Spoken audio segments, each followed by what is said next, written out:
Lá, começar, ó. Tá gravando, tá gravando. Jones Manuel sobre a fala do Lula. É o Jones Manuel? Não sei, ó. É o canal do Jones Manuel. Vamos ver agora, ó. Your tela now. Já temos aqui um convidado também de Pernambuco, Jones Manuel, historiador. Está aqui com a gente nesse dia quente. Bom Nordeste é dia, presente hoje. Nordeste presente. Ó, eu quero uma bandeirinha dessa aqui, hein? Legal, gostei.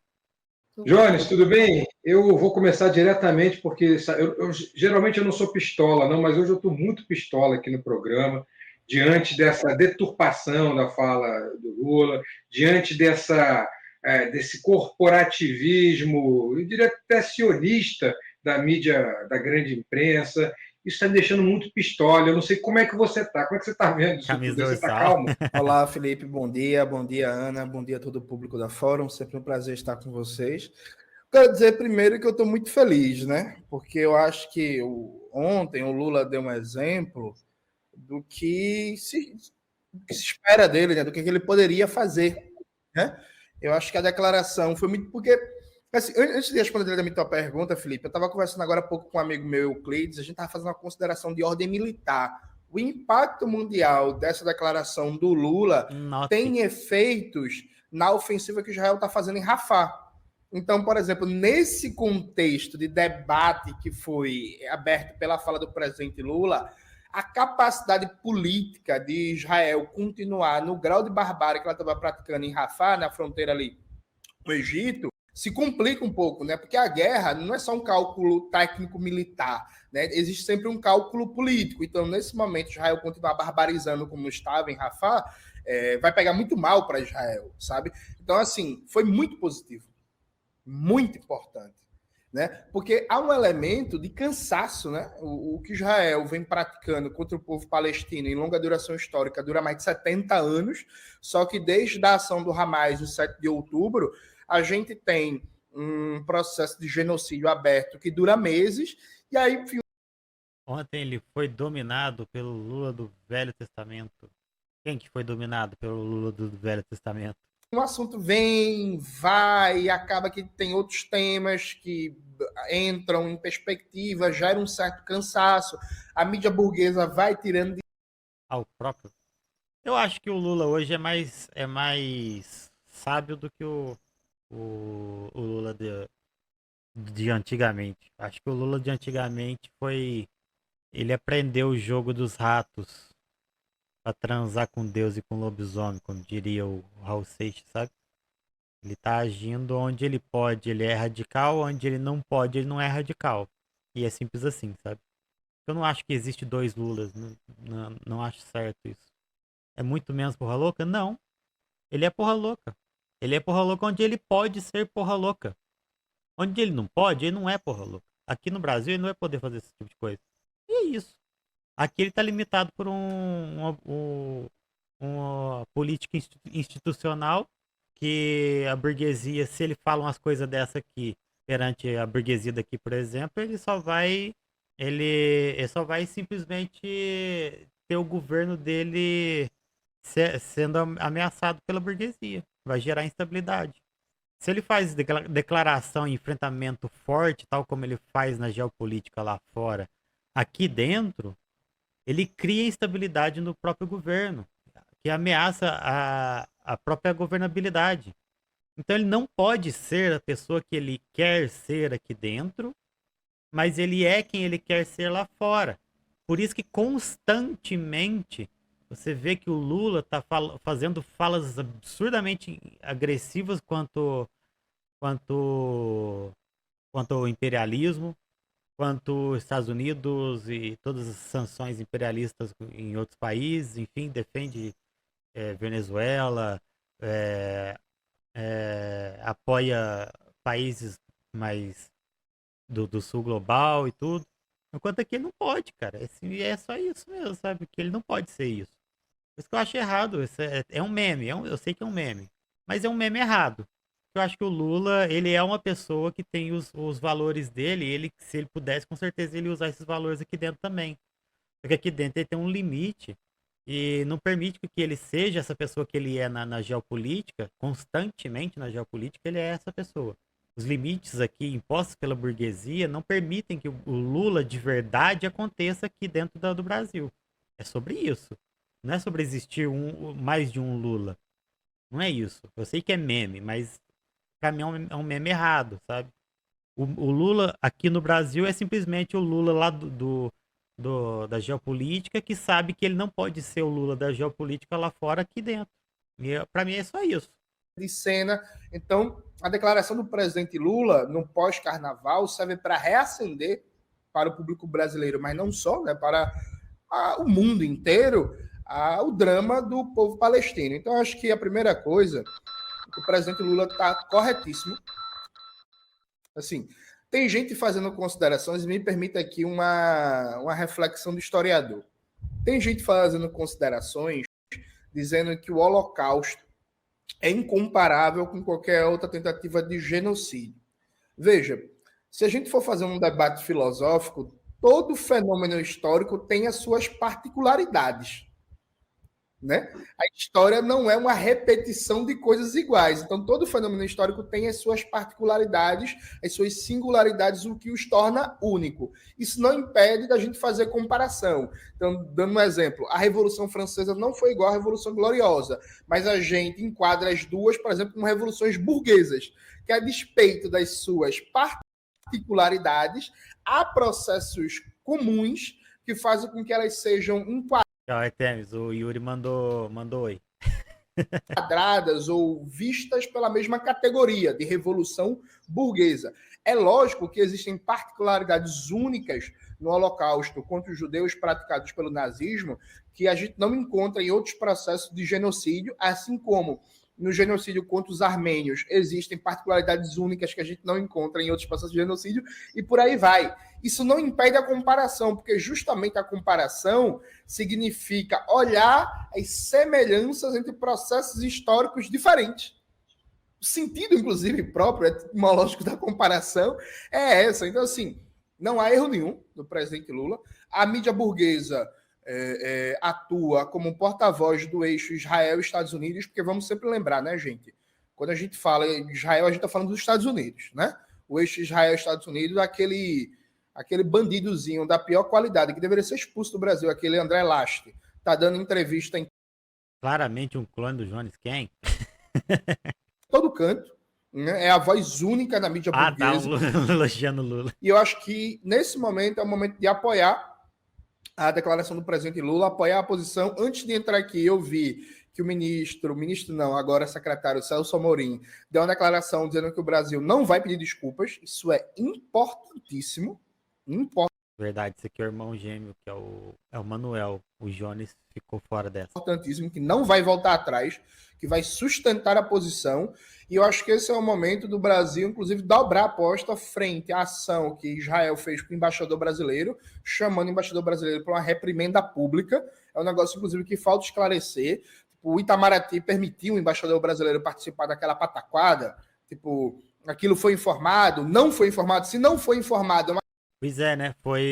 Ele foi fazer foi ser repreendido no idioma deles, sem que o próprio embaixador conhecesse o idioma. E o papel do embaixador é trazer o que ele aprendeu lá nessa repreensão pra cá. Aí ele vai chegar aqui e vai ficar falando coisas que ele não entendeu, que nem o idioma ele domina, pra uma pessoa que, pro Itamaraty, pro Lula, sei lá, faz o menor sentido. Pedir desculpas por falar a verdade, né? Verdade, o Jones está indo debater com o Ki. Embaixador, aprendi que não sei falar a língua. É isso. É uma agressão diplomática, né? É uma agressão diplomática. E o Brasil precisa sustentar a posição e reagir à altura, porque isso é uma tarefa civilizatória, né? Em defesa do povo palestino e contra o genocídio que está em curso. Você já respondeu a minha pergunta, já vi teu estado de humor. Ana. Jones, e aqui, internamente, no Brasil, como você percebe que está sendo utilizado, a gente sabe, né, por quem? Pelos bolsonaristas, pela extrema-direita, essa fala do presidente Lula para benefício próprio, né? Então, como eles têm utilizado, e você acha que será eficaz? Eles vão conseguir lançar aí uma sombra sobre o que está sendo evidenciado com relação ao golpismo, né, do bolsonarismo? Veja, Ana, acho que a primeira coisa, eu achei assim lamentável a demora ontem de figuras de esquerda para se posicionar e endossar a fala do presidente. Assim, vamos lá. Que eu lembre, e aí eu Nós posso. temos algumas aqui, depois eu posso até trazer. Pronto, eu posso não ter visto com, enfim, correto. Eu estava doente, tô doente até agora, mas enfim, ontem eu estava muito pior, estava com quase 40 graus de febre, mas Dengue. fiquei olhando, né, as repercussões, acompanhando as notícias, e eu vi que era mais ou menos quase 8 horas da noite quando Sônia Guajajara foi a primeira ministra de Estado que se pronunciou defendendo a posição do presidente Lula. E aí depois vieram vários deputados e por aí vai, mas assim, gente, demorou demais, viu? Demorou demais. Hoje o Boulos, meu Deus do céu, hoje o companheiro Boulos falou que ele não vai se pronunciar porque ele não é candidato a prefeito em Tel Aviv. Ô, gente, sabe? Lamentável. Tem coisas que não dá, sabe? Tem coisas que, peraí, pô, tem coisas que são princípios, né? O Lenin tinha a famosa frase, né? Máxima flexibilidade na tática, máxima rigidez nos princípios. Tem coisas que são princípios. Ser solidário ao povo palestino deveria ser um princípio para todo mundo que é de esquerda, socialista. Mas eu acho que ele não entendeu que isso pode ser tática também. Foi errado, foi. Mas ele não sabe se isso é tática do Boulos também. E vai que o Boulos tem isso como tática e não como princípio. Sei lá. Aí aqui, com certeza era melhor ter ficado quieto do que ele falar isso. Comunista, anarquista, ecossocialista, o que você imaginar, sabe? No Até eleitoral, porque ele também é deputado federal, né? Ele ainda não é prefeito e ele é deputado federal. que o princípio vem antes da tática. Não, não, não, não. Não, não. Não vem.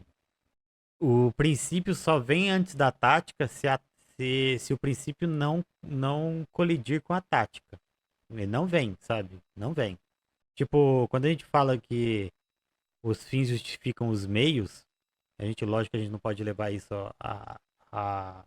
ao máximo da fala em si, mas a gente fala também que vai até, no caso dos fins justificar os meios, a gente fala também que a própria tática, a estratégia em si, ela pode levar a gente a fazer coisas que a gente não gosta de fazer, tal como eu estava falando ali no começo sobre a questão do Lula, né?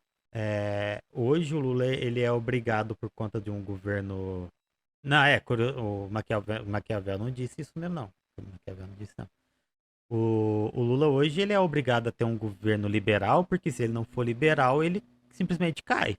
Porque ele é minoria tanto no governo quanto na Câmara.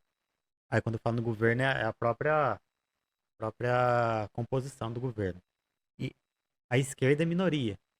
No Congresso ele é minoria, no Senado e tudo. No governo.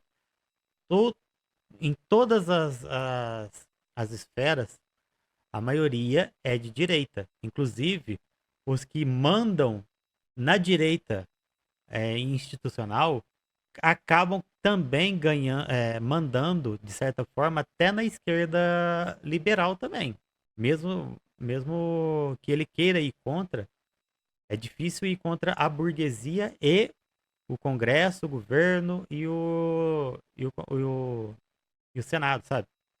Então, tipo, quando a gente fala que a tática a tática pode ultrapassar o princípio, é por isso, sabe?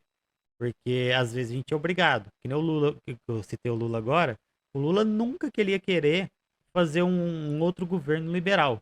Não é a intenção dele. Você vê ele lá fora cagando na boca dos imperialistas.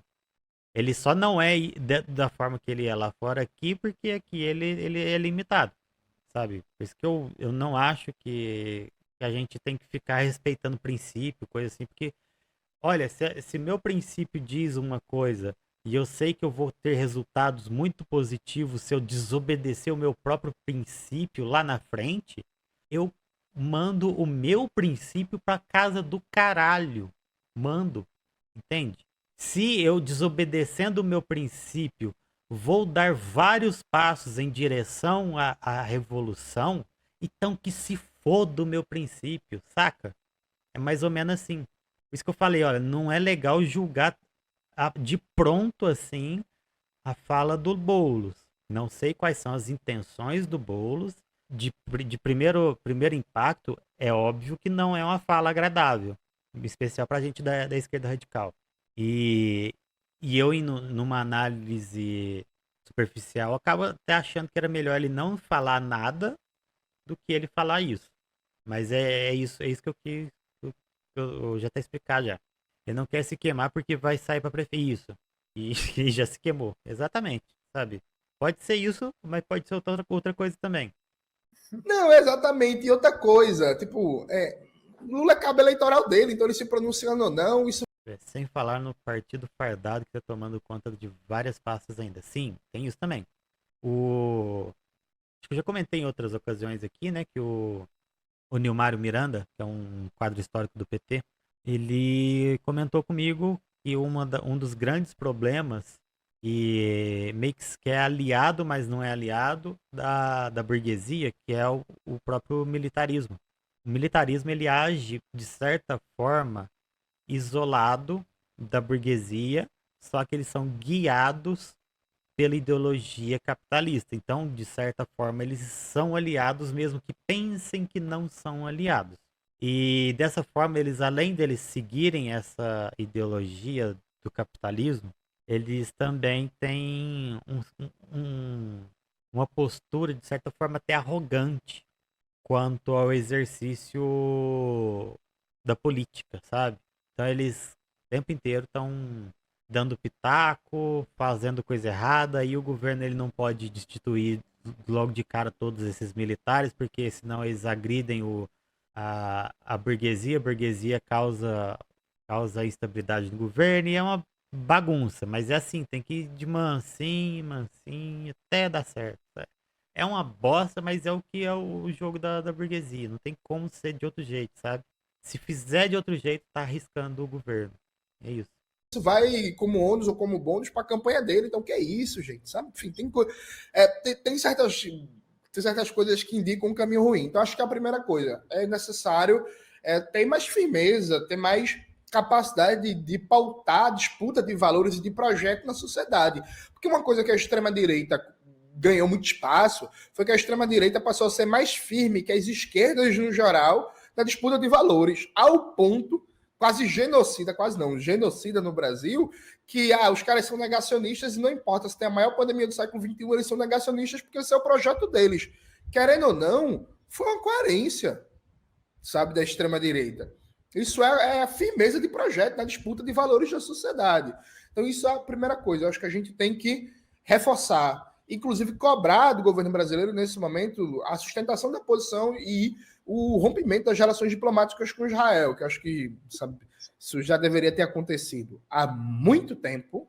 Há muito tempo. Inclusive, Ana, eu quero até aproveitar o espaço para ajudar a desmentir uma fake news. Eu não estava antes, então não sei se vocês já falaram disso, já falaram, me perdoem, mas assim, tá rolando muita fake news na internet do campo liberal, dizendo assim, o Brasil vai sofrer sanções econômicas e vai entrar em crise por causa disso. Gente, a corrente de comércio Brasil-Israel, corrente de comércio é o total do que o país importa e exporta. É de só 1,6 bilhões de dólares. Para a gente que é pobre, 1,6 bilhões de dólares parece muito dinheiro. Para o comércio internacional, isso é o famoso nada. Israel corresponde a menos de 0,5% do comércio exterior brasileiro, sabe? Israel nem tem capacidade de impor sanções econômicas ao Brasil. Isso, inclusive, quem fala isso é prova de ignorância gigantesca, não sabe como é que se impõe sanções econômicas e não tem impacto econômico nenhum. Pelo contrário, seria até bom, porque o comércio Brasil-Israel é basicamente uma predominância muito grande de comércio de armas, tecnologia de espionagem, de A gente quer essa frase dói, né? A gente quer pop, essa frase dói. repressão. Seria ótimo os países rompessem relações comerciais e a polícia de São Paulo parasse de importar bomba de gás lacrimogênio, armas e por aí vai, material antimotim de Israel. Equipamentos sabe? de vigilância, né, da vida alheia. Exatamente. Então, assim, não há perigo nenhum, nem os Estados Unidos vai impor sanção. Isso, gente, só para vocês entenderem, a escala do mercado brasileiro é tão significativa que nenhum país. Eu só acho que o Jones podia arrumar uma espuminha pro microfone dele, pra poder o ventilador dele parar de fazer barulho enquanto ele tá falando. Eu só acho. Vai ficar de fora do mercado brasileiro. Isso não existe. Ó. Sabe? Ah, não, vamos impor sanções ao Brasil. Isso é uma conversa fiada. Sabe? É isso. Isso é uma conversa fiada. Mas, voltando para o tema central, eu acho que esse momento é um momento de apoio, é um momento de reforçar a posição do presidente. A extrema-direita vai falar, a extrema-direita vai atacar, vai acusar Lula de antissemitismo, mas isso eles já estavam fazendo, né? Isso já estavam fazendo, isso não é uma novidade. E aí, Ana, eu não estou da posse de pesquisas mais recentes, eu não sei, inclusive, se já saiu, mas eu lembro que mais ou menos um mês e meio atrás, antes do Carnaval, saiu uma pesquisa da Quest que perguntava qual é a opinião média dos brasileiros, né, sobre a questão da Palestina, Israel e tal. E a pesquisa mostrava, se não me falha a memória, puxando o número de cabeça, era 61% dos ouvidos achava que Israel estava sendo violento, exagerando, indo além do que estava fazendo com o povo palestino. Então, assim, a opinião pública brasileira, assim como a opinião pública nos Estados Unidos, assim como na Europa, todo mundo acha, né, que Israel tá demais. Então, assim, o que Lula fez ontem, eu duvido que, do ponto de vista da população, tenha repercussão negativa. A gente vai ter que esperar, evidentemente, pesquisas para fazer. Não sei, hein? Eu acho que você precisa de ver como que vai ser. A gente vive numa bolha, né? Não é de se espantar que a gente vai ter acesso a uma maioria de opiniões que concordem, né, com o Lula. Mas eu não sei como que está sendo recebida essa declaração dele no Brasil afora, não. Um acompanhamento, por assim dizer, mais científico dos dados, mas eu aposto, se eu pudesse apostar, eu aposto no meu livro Domênico Lossurdo, que não vai ter repercussão negativa no conjunto da população. Os liberais vão atacar, mas se os liberais atacam sempre, né? Falou que você fez a posse? Fiz, falta finalizar. Eu vou terminar hoje de noite e publico amanhã. Que eles são sabujos, são capangas do sionismo, então, assim, não tem muito que se pautar por esse povo. Ô, Jones, eu acompanho com muito interesse a tua explicação sobre as medidas de comparação, que são corretas, é isso mesmo, né? Você compara a Revolução Gloriosa, a Revolução Francesa, a Revolução Burguesa, com suas peculiaridades. E aqui, se você deve ter visto nossa chamada, a gente disse aqui na chamada do programa, no Brasil, nazismo, nazifascismo tem nome e sobrenome, Jair Bolsonaro. E no começo do programa a gente fez distinções teóricas sobre isso, a gente só mostrou práticas do Bolsonaro, como xenofobia, como a repetição da mentira várias vezes, que era a famosa frase do Goebbels, né, até se tornar uma verdade. Mostramos diversos fatos do Bolsonaro compactuando com nazifascistas pelo mundo. E no final, a gente mostrou uma fala do filho 01, Flávio Bolsonaro, em que ele compara as prisões, compara exatamente o que você disse, as prisões do 8 de janeiro dos golpistas. Nossa, isso aí foi maravilhoso, né? Em Brasília com o Holocausto. Jones, não houve nenhuma reação da embaixada israelense, não houve nenhuma reação do primeiro-ministro de Israel, não houve um clube judaico, judeu, não houve nada, ninguém falou contra essa comparação. Por que será, Jones? Felipe, eu diria até mais, né? Vamos lembrar do Ricardo Alvim, que ex-ministro da Cultura, que fez aquela peça publicitária nazistoide. E o Felipe Martins com White Power. Exatamente. E a embaixada de Israel ou a confederação israelita que está perseguindo Breno Altman não exigiu que o governo de Israel rompesse relações com o governo Bolsonaro, nem sequer pedido de explicação. Gente, assim, concretamente, inclusive a mídia brasileira é pior que a mídia de Israel, porque você pega aquele famoso jornal de Israel, Haaretz, você vai olhar lá que tem várias matérias. Pode abrir o Google Tradutor para quem não lê inglês. Pode abrir o Google Tradutor e navegar lá. Vocês vão ver que tem várias matérias da mídia israelense mostrando as relações de Netanyahu com organizações fascistas de extrema-direita e nazistas mundo afora. Gente, é histórico isso, ó. Não é de agora. Não é de agora. Há mais de 40 anos, Israel tomou como uma das suas diretrizes centrais de política externa se aproximar de organizações de extrema-direita, normalmente simpáticas, o que é curioso, né? Que são antissemitas, mas são simpáticas a Israel dentro de uma lógica geopolítica, entendendo Israel como parte do Ocidente, contra os bárbaros do Oriente, o Oriente Médio, os comunistas, os palestinos e por aí vai. Então, assim, o governo Netanyahu, Felipe, o governo Netanyahu tem ótimas relações com o batalhão de Azov, na Ucrânia. É só que gente boa esse povo. Batalhão de Azov. Ô, gente. Que é uma organização neonazista e antissemita. Tem ótimas relações com as organizações de extrema-direita da Itália, que inclusive estão agora... Ó, voltaram a Verdinho Maçonha? Não, é outra. Inclusive, voltaram a liberar os gestos fascistas lá na Itália agora. Tá permitido ser nazista agora na Itália.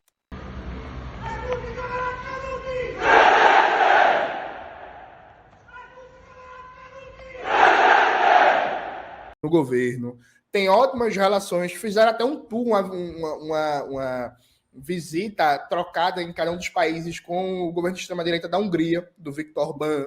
Tem ótimas relações, tudo que você imaginar de organização neonazista de extrema-direita da Europa Oriental e da Europa Ocidental, pode pesquisar e faça esse exercício, gente. Pesquisem, não, nenhuma mídia, pesquisem na mídia. Não, tem que mandar a galera tudo aí, ó. Tem que incentivar essa exportação de crente que eles já estão fazendo lá nas igrejas Neopentec. Tem que manter esse incentivo aí de exportação de crente para Israel e deixar eles lá agora, em vez de trazer de volta, né? Deixa eu ver. Pior que eu também. Ah, tá, Monark. Não diga mais nada. Bela tchau, bela Mídia de Israel. Vão no Hats, usem lá o Google Tradutor e pesquisem. Coloquem lá, Netanyahu, aliança com a extrema-direita. Vai ter uma porrada de matéria da própria mídia de Israel questionando a aliança do governo israelense com a extrema-direita, mundo afora, neonazista, fascistoide. Percebe? Israel é hoje, veja, eu afirmo isso sem medo. Israel é hoje um dos maiores apoiadores do antissemitismo no mundo. Como assim, Jones? Israel, um apoiador do antissemitismo? Sim. Israel é um dos maiores apoiadores do antissemitismo no mundo, porque é muito difícil achar uma organização de extrema-direita antissemita relevante que não tenha parcerias com Israel. É muito difícil. Sabe? Claro, se você não vai achar parceria com um grupelho que não tem relevância, que tem 10, 20 pessoas. Mas, por exemplo, pesquise a relação de Israel com o batalhão de Azov da Ucrânia. Sabe? Tipo, o próprio governo ucraniano lá, a galera fala, mas não dá para falar antissemitismo na Ucrânia porque o Zelensky é judeu. Enfim, o Stefan Bandeira, que foi revivido como grande figura nacional, era um antissemita. Não nazista, né? Nazista na época, né? Não Nazista. Era neo, que era contemporâneo. Nazista. Sabe? É esse povo que Israel tem relação. E a CONIB não diz nada. A Embaixada de Israel não diz nada. Há um uso instrumental falso Não se esqueça que o povo palestino é semita também, sim. e cretino da tragédia que foi o Holocausto. Inclusive, Felipe, a gente que é historiador das ciências humanas e tal, sabe que, por exemplo, o próprio Hitler ia ser contra essa ideia que não dá para comparar o Holocausto, a solução final dele, com outros expedientes de extermínio colonial. Dado que, gente, peguem um historiador, não é comunista, não é de esquerda, que é o que escreveu Terra Negra, o Holocausto como lembrança e como aviso. Toda vez eu esqueço o nome dele. Peraí. Vou abrir aqui o livro. Timothy Snyder. O Terra Negra, o Holocausto como aviso e como lembrança. Neonazi aos crentes. A própria extrema-direita, isso é mesmo. Ele mostra com riqueza de detalhes, citando tudo, como Hitler comparava o que ele pretendia fazer com os judeus, com o extermínio dos povos originários chamados de pele vermelha nos Estados Unidos. Hitler dizia que o exemplo para ele, para lidar com os judeus, era o que os Estados Unidos fez com sua população indígena. O Hillmans, ele comparava repetidas vezes o que os nazistas queriam fazer na Europa Oriental e na Rússia, consequentemente exterminando os judeus, com o que os europeus fizeram na África.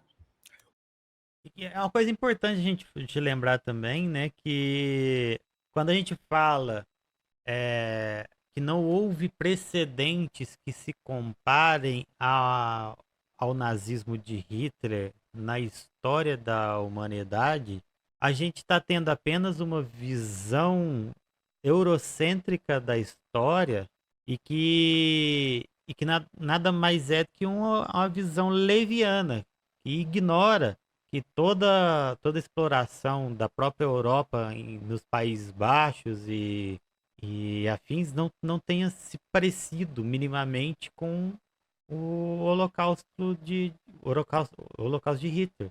A gente pensa que a gente ignora, por exemplo, que o Japão imperial na Coreia e na China não matou e estuprou centenas de milhões de pessoas, centenas de milhares de pessoas, sabe? A gente esquece da política de exportação de negros da África, sabe? A gente esquece de muita coisa. É uma visão eurocêntrica absurda. É aquilo de o nazismo só chocou porque era com brancos. Exato. Aí quando eles falam que não houve precedentes, a única forma de você falar de você concordar com essa afirmação é você inserindo como precedentes também o fato de serem pessoas brancas, serem pessoas da Europa Central, sabe? É isso. E se você tirar isso da equação, teve outros lugares que foram muito parecidos. Muito, mas muito parecidos mesmo. Não houve precedentes com brancos, né? Para poder justificar isso, você tem que acrescentar isso. Não houve precedentes com brancos. E é isso. Pessoas da alta burguesia, América Latina e seus povos originários, totalmente. Aqui no Brasil também. O que ele acabou de falar aí, né? Extermínio indígena dos Estados Unidos talvez tenha sido o pior de todos. Porque lá eles dizimaram de fato. Acabou com o indígena lá. E hoje, vejamos só, Estados Unidos querendo arrogar aí a democracia para os 4 cantos do mundo, né?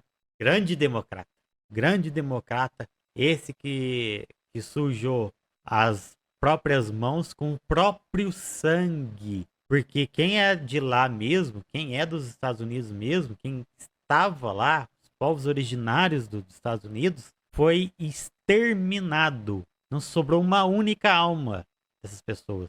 Isso que eles fizeram nessa época continua acontecendo até hoje com a intervenção deles em outros países. A América Latina vem desde o México até o Uruguai, né? De repente né? De repente pra eles, pá, mano, sem condições, velho. O Hitler, repetidas vezes, falou que nunca vi liderança indígena relevante nos Estados Unidos.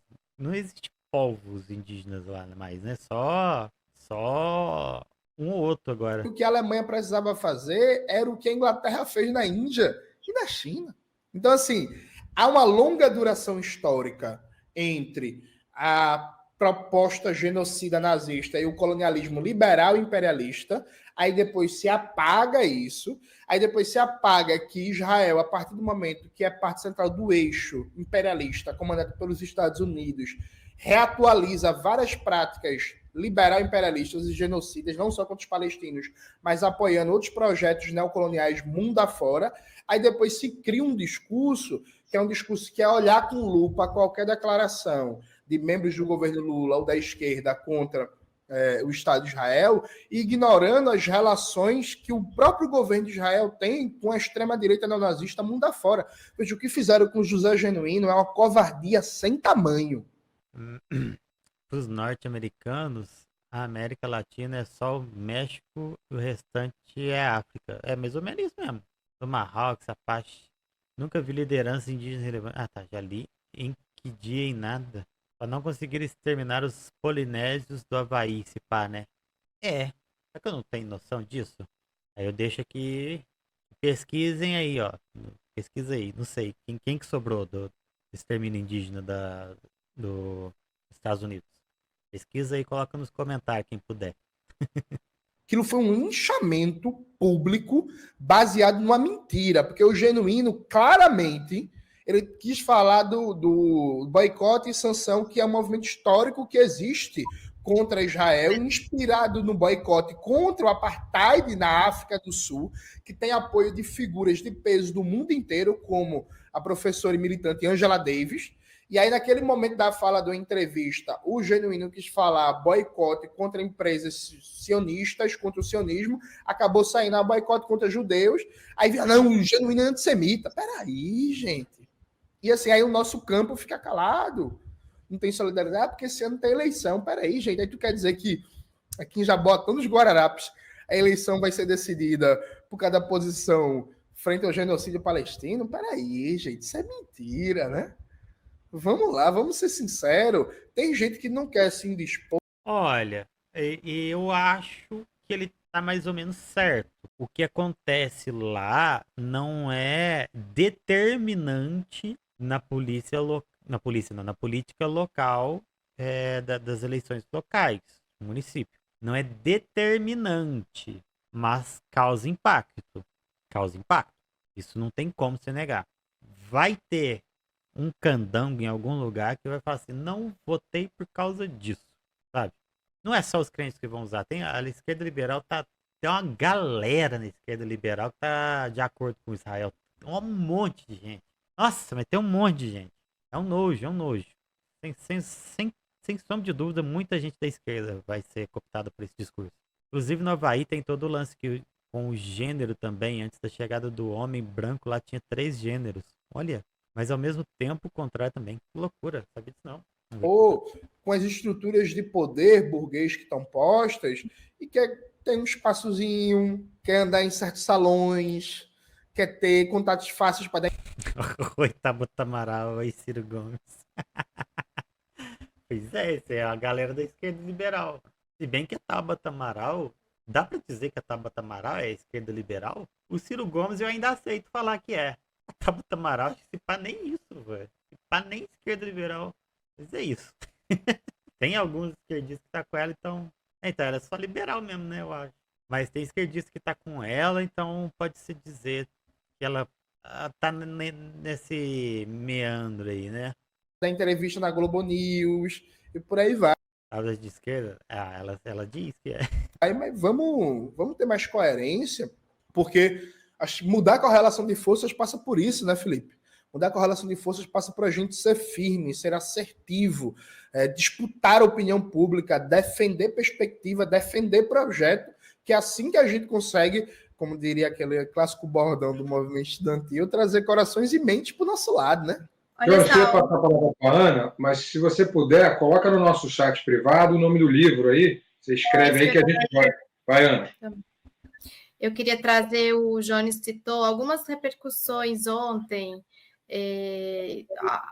a fala do presidente Lula, né? A Sâmia foi uma das que se posicionou, a declaração de Lula sobre o genocídio promovido por Israel contra a Palestina foi corajosa e necessária, e continua. A Jandira também, a deputada Jandira Fegali, também se posicionou. Israel acusado em cortes internacionais diversos crimes de guerra contra a humanidade, genocídio. Lula fala como liderança do Sul Global ao defender cessar-fogo em Gaza. O deputado Ivan Valente também falou, declaração de Lula sobre genocídio, todas... aqui tem... Isso a gente trouxe hoje no Fórum Global, trouxemos também o Jones, lá no Fórum Global, para mostrar as primeiras reações. Temos as reações... Acho que aqui teve uma do Breno também. O Breno foi um dos primeiros, obviamente, a se pronunciar que as agências de liderança sionistas são inimigas do Brasil. Aqui o João Pedro Stedley também, ontem foi um dos primeiros a se pronunciar, saúda a coragem do nosso presidente Lula, FEPAL e outras também. Teve O Lula do Brasil é liberal, o Lula internacional é comunista. É por aí. Ataques também, né, da CONIB, como sempre. Aqui a Gleisi Hoffmann, presidenta nacional do PT, as palavras do presidente Lula sobre o extermínio da população de Gaza foram claramente dirigidas ao governo de extrema-direita de Israel. O próprio Paulo Pimenta, o ministro da SECOM, da Economia. E aqui, do outro lado, né, a gente teve aqui, por exemplo, a Bia Kicis, que se aproveitou, né, desse momento para atacar... Pera aí. Em mais um momento de insanidade, Lula compara o governo de Israel a Hitler. É mole. Quando promoveu a morte de milhões de judeus em câmaras de gás. Aquelas autoridades que interferiram em 2022 e que dizem ter salvado o Brasil de uma ditadura. Ainda há tempo de se redimirem desse erro histórico.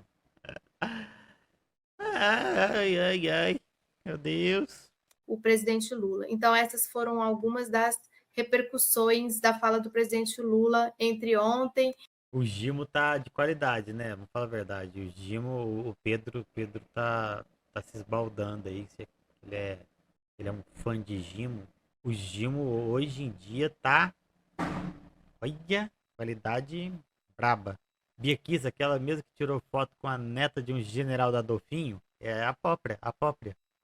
E hoje, agora eu queria aproveitar esses últimos minutos aqui que a gente ainda tem com o Jones para trazer um outro tema que também deu bastante debate no final de semana e que uma das nossas participantes aqui do chat trouxe.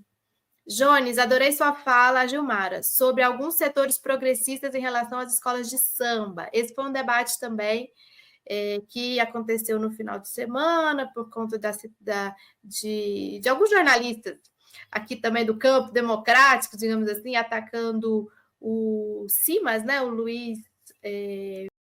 Kim Kataguri também fez um vídeo mais ou menos nesse tom aí. Acho que o Gimo deveria patrocinar uns comunistas aí. Eu mesmo comprei uma latinha para tirar foto. Você não fez isso, você comprou a latinha para tirar foto. Luiz Felipe? Luiz Antônio Simas. Queria que você trouxesse... O que ela fez? Luiz Antônio Simas. Ele levantou o dedinho. Simas. Isso foi intencional. Fazer a semiótica. A semiótica do nome. Ou... para nós um pouco do que foi essa discussão. Acho assim, Ana, me parece que nossa obrigação, enquanto militantes, enquanto socialistas, comunistas, enquanto pessoas que estudam, a primeira coisa é não se pautar pela Rede Globo, né? Então, como introdução ao tema, eu confesso que eu fiquei assustado do impacto que a série Vale o Escrito teve em certas cabeças progressistas. Veja, que o público, no geral, se impacte por aquela série e repita a narrativa unilateral que escola de samba é só palco para bicheiro, porque, para quem não está por dentro, a Globoplay lançou uma série, Vale o Escrito, sobre a Guerra do Jogo do Bicho. É uma série muito bem feita, tem um histórico, uma dinâmica de narração que bem que parece filme de suspense, assim, várias cenas de ação da vida real. Então, é uma série muito bem feita, muito gostosinha, muito legal. Milton Cunha narrando é uma coisa fantástica e tal. Fez muito sucesso, inclusive vai ter uma segunda temporada. Só que qual é o problema? A série, ela tem uma narrativa unilateral sobre as escolas de samba. Então, ela analisa o que é verdade, a busca dos bicheiros pelas escolas de samba para limpar sua imagem e granjear mais prestígio na sociedade brasileira, mas ela não analisa em momento nenhum como as escolas de samba, enquanto associações populares, lidam com essas contradições. Então, é um olhar unilateral, é os bicheiros chegando com dinheiro nas escolas de samba, e não as contradições que se gera dali. A partir disso, começou não, na verdade, voltou um discurso. Gente, eu quero ver essa série. Sabe? Vocês já assistiram ela? Tá sendo patrocinada pela série, Jones? Porque o discurso de que o Carnaval do Rio de Janeiro é só palco para bicheiro e criminoso era o discurso dos setores mais reacionários dos anos 80 contra o governo Brizola e contra o Darcy Ribeiro, né?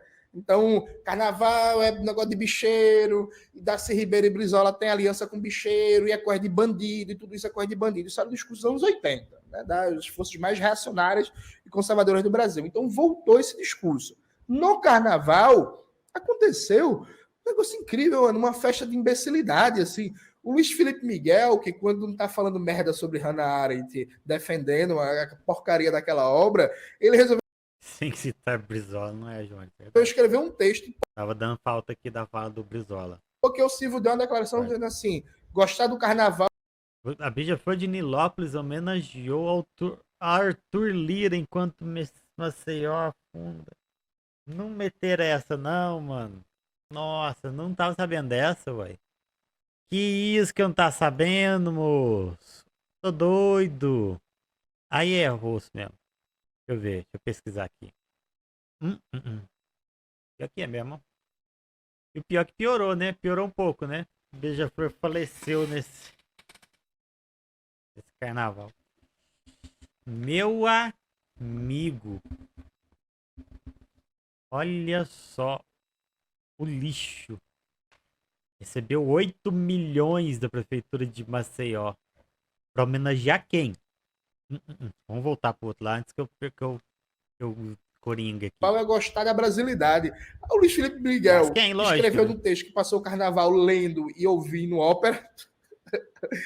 Ele resolveu escrever um texto atacando o Silvio Almeida por causa disso. E aí falando que Carnaval é coisa de bandido, Carnaval está dominado pelas empresas, e é coisa de bicheiro, é coisa de traficante, e por aí vai. O outro, o menino da Piauí lá, o Fernando Silva, escreveu também um outro texto, citando, inclusive, vários escritos para fazer uma referência pop. Não, Carnaval é coisa de bicheiro, Carnaval é coisa de bandido, e por aí vai. Aí depois vai o Kiko, meu amigo Leandro Fortes, passaram 10 minutos falando um ajuntamento de merda, e aí, gente, com perdão da palavra, não é isso, gente.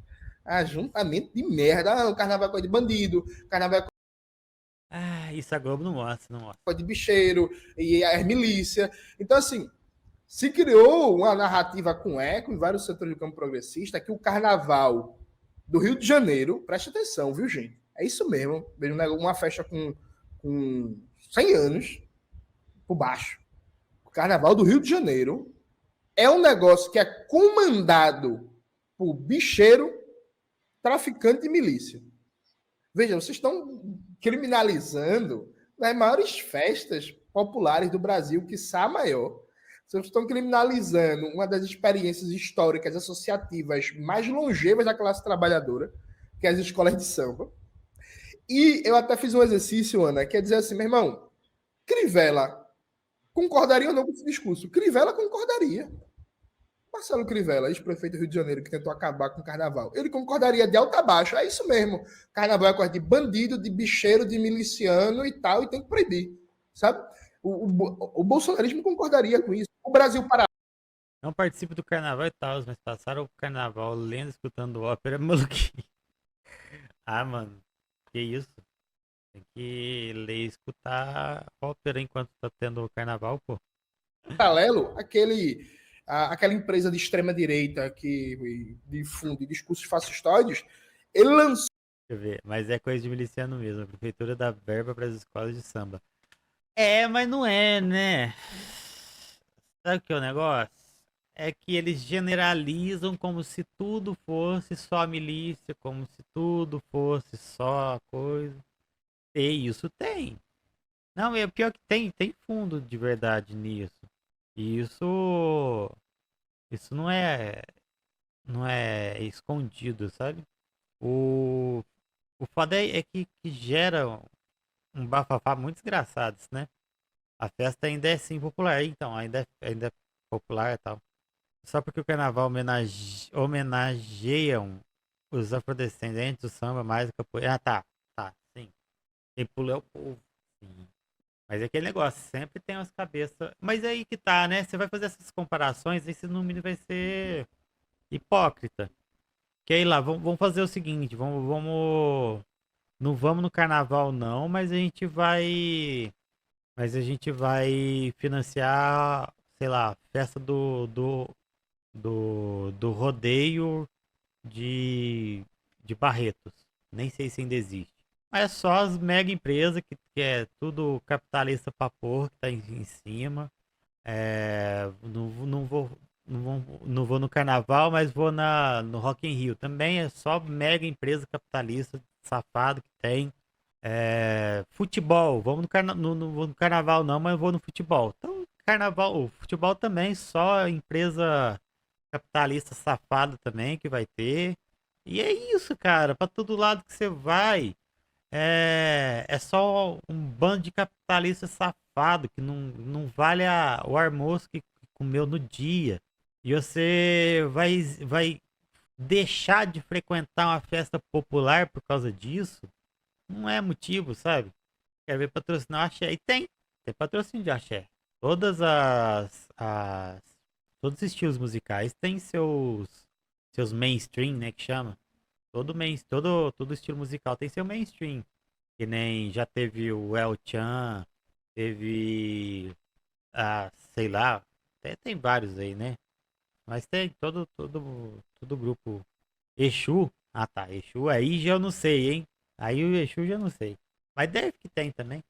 Lançou um vídeo sobre a Corretor de face nerd. oculta das escolas de samba. Você pega o vídeo do Brasil Paralelo e o discurso de certos setores progressistas, é o mesmo. É resumir as escolas de samba a negócio de traficante, bicheiro e miliciano. E assim, gente, veja, tem sim crime envolvido com as escolas de samba. Isso, Hein? veja, não é de hoje. Isso não é novidade. Por aí vai. Agora, é preciso estudar concretamente como se dá o carnaval. É preciso, sei lá, vão num barracão de uma escola de samba, visite uma comunidade, veja como o povo constrói o carnaval o ano inteiro, a participação da comunidade na escolha do enredo, da produção das fantasias, a geração de emprego, como é que se dá aquela dinâmica comunitária. Sim, existem contradições, existem problemas. Eu acho, por exemplo, Ana, que é um erro histórico de todos os presidentes que sentaram até agora na cadeira não tomar o carnaval como uma questão nacional e deixar a organização do carnaval a cargo de cada estado e prefeitura. Então, assim, o Ministério da Cultura no Brasil. Mas como que se daria isso? Tá, sou a favor. Sou a favor. Mas como que se daria isso? O Estado teria profissionais ligados ao carnaval durante o ano inteiro, em cada cidade? Investimento em cultura, controlar a grana? Sim, mas como? Sabe, o modo mesmo de fazer isso. Porque só controlar a grana não parece que é o suficiente. Então, por isso que eu aqui, ó, Yuri, eu acho que sim, gente especializada mesmo. Então, parece que teria que ter mais concursos aí, concursados, né? Mas concordo que deve ser difícil fazer isso a nível nacional. Então, primeiro lugar, seria interessante de tomar as capitais, né? Como festa estadual. Daí sim, cada estado tem sua festa e essa primeiramente vai ser guiada pela União. Seria assim. Aí depois ele avançaria para as demais cidades. Porque olha só, aqui no estado de Minas, se não me engano, tem 841 cidades. Deixa eu ver. 853 municípios sendo organizados só em Minas Gerais pela União. Uma pessoa daria conta de ser cada município fazer essa organização? E aqui eu não tô discordando. Só quero imaginar como que aconteceria, sabe? Aqui em Minas o bagulho é louco, mas vamos lá. E vários outros estados também tem muitas cidades.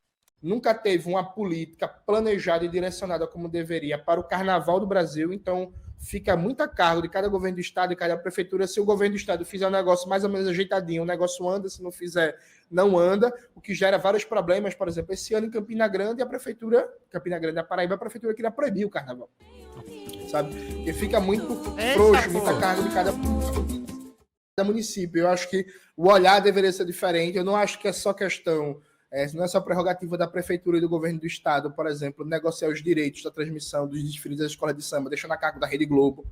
Acho que isso é uma questão nacional do Brasil. Enfim, tem vários problemas, vários debates que a gente poderia fazer. Agora, veja, o carnaval é a festa popular mais importante desse país, que expressa muito, sim, uma cultura de resistência, expressa muito uma cultura negra. Eu vi gente falando do Carnaval de Salvador como se o Carnaval de Salvador fosse só aqueles blocos que tem a corda, gente. Nossa, isso aí é uma palhaçada. Tem muito bloco de rua, tem muita cultura negra. Já ouviram falar Eu sou Ben-Hur Soares. Bem-vindo, Ben-Hur Soares. do Ileaê, sabe? Carnaval de Salvador não é só aquilo que a gente vê, inclusive, na televisão. Que é isso que a Band mostra, por exemplo. É o bloco da Ivete Sangalo, é o bloco não sei o quê. É muito doido, muito triste como várias figuras do nosso campo progressista realmente não conhecem a dinâmica do nosso povo, sabe?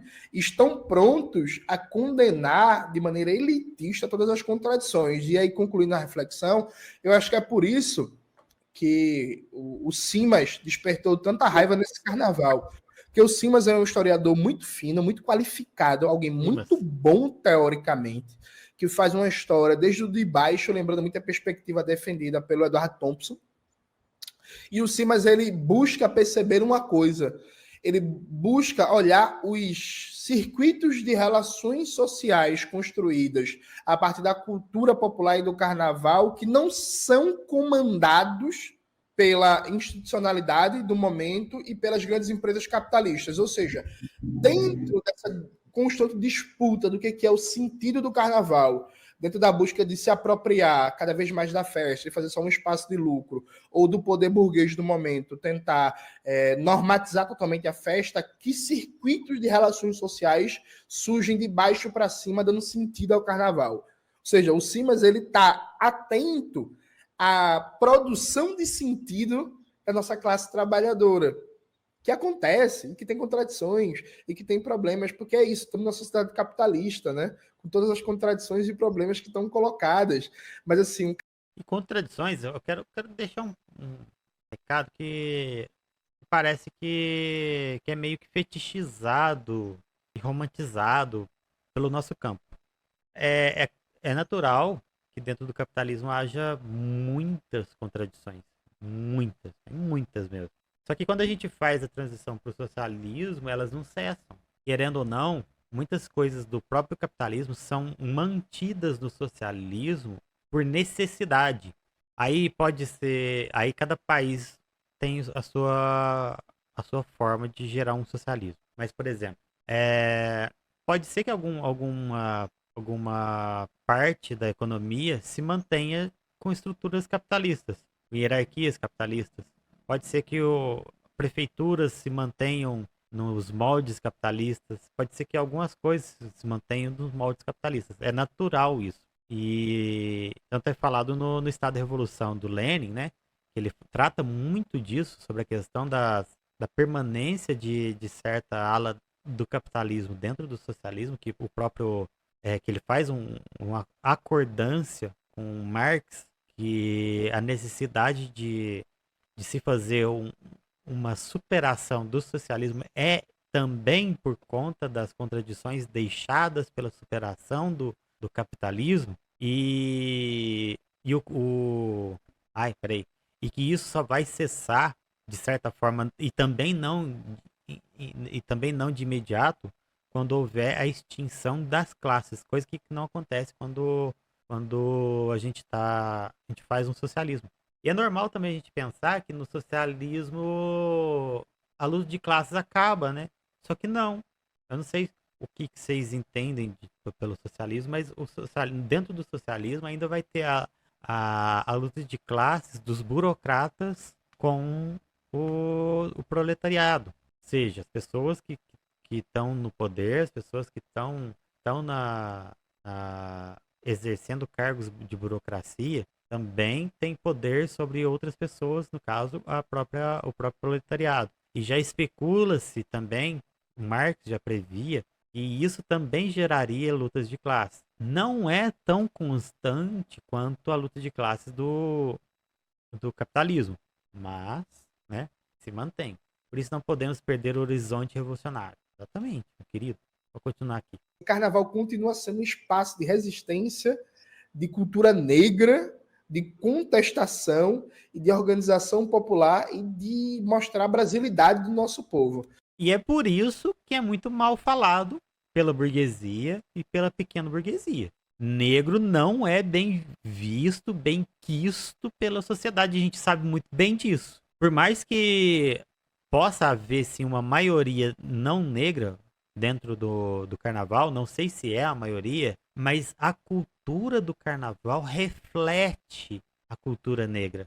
Ela está imbuída com cultura negra. Por isso que tem muito preconceito em relação ao carnaval. E a nossa sociabilidade, ela é importada da Europa. Na Europa isso não existe, nem querem que exista esse tipo de coisa. Eles vêm para cá curtir, mas eles não querem isso lá, não. Eles não querem isso, porque eles têm uma ideia de preconceituosa com isso, sabe? Tem preconceito, mas também o povo adora um camarote. Tem isso também, né? Camarotezinho, aí pode mandar pro papai, né? É assim que faz, né?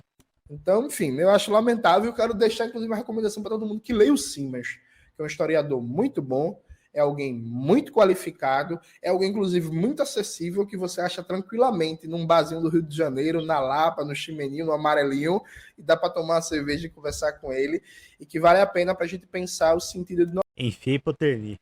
nosso povo. Que você tem todo o direito, né, de não gostar do carnaval. Eu acho que ninguém é obrigado a gostar do carnaval. Eu, por exemplo, odeio o Ano Novo e não gosto de Páscoa, né? Enfim, você tem todo o direito de gostar ou não da festa que você quiser. Mas não dá para alguém que Eu não gosto de Ano Novo nem de Natal. é progressista criminalizar aquela que é a festa popular mais importante do nosso povo, né? Quero corroborar essas palavras como carioca aqui, como alguém que acompanha de perto isso totalmente, viu, Jonas? É isso. Obrigado pela presença, meu amigo. Valeu, galerinha. Galerinha da Fórum. Muito obrigado pelo vídeo. Obrigado, Jones. E obrigado, Manuel. É muito nóis, muito nóis. Olha, muito obrigado aí quem acompanhou pelo chat da roxinha, da verdinha, que acompanhou pelo Birutuber. Se puder, deixa o comentário, curte, segue nós, compartilha no grupo da família. Eu peço para compartilhar no grupo da família porque é o grupo que você vai causar mais treta. Eu gosto da treta, causar treta. Eu não vou estar perto mesmo para ver você se entender coisa depois. Mas é isso. É legal, é legal. Aí se gerar treta, olha só, pensa só. Ó, você vai gerar treta, o povo vai vir aqui comentar no meu vídeo, vai mandar eu tomar no cu, né? Algo assim. E vai subir meu vídeo pro YouTube. Aí o YouTube vai ver, nossa, ele tá movimentado. Não tá movimentado? Olha lá, ó. Deram dislike nele, um monte de comentário. Vou mandar esse vídeo para mais gente. Pensa. Engajamento. Enfim, valeu aí. Valeu, Jones Fórum. Valeu, Rafa, pela edição. E eu, joinha. Toma. Até.